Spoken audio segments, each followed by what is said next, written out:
Sa gitna ng hagupit ng hanging habagat, muling pinatunayan ng mga mamamayan ng Barangay Barandal ang diwa ng bayanihan at malasakit.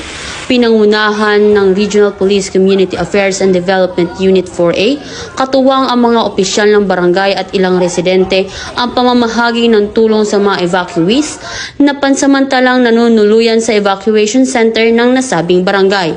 Hindi lamang mga relief goods ang naipamahagi sa mga apektado ng bagyo, kundi pati na rin ang mainit na pagkain na inihanda ng Manaig family, isang pamilya sa barangay na voluntaryong nagluto para sa mga evacuees.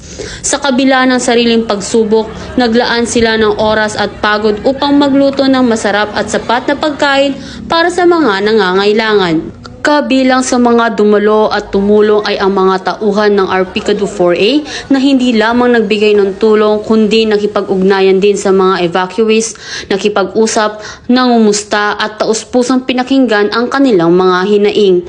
Tiniyak din ng grupo na ligtas, maayos at may sapat na kaayusan ang evacuation center. Ang kanilang presensya ay nagsilbing simbolo ng seguridad at pag-asa para sa mga apektadong residente. Magandang umaga po sa inyong lahat.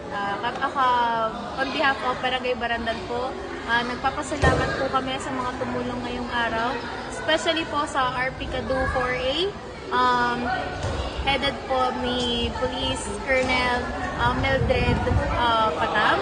At sa mga tumulong po ngayon na nagbibigay ng pagkain, especially po sa Manaig family, sa mga nagpakain po kaninang umaga kay Consul Sherwin O and kay Ma'am Eunice na nagpakain din po from Laguna Buena Vista. Maraming salamat. Ang aktibidad na ito ay patunay ng lakas ng pagkakaisa ng pamahalaan, kapulisan at mamamayan sa panahon ng sakuna. Sa gitna ng unos, nananatiling buhay ang pag-asa at pagkakapit-bisig ng bawat Pilipino.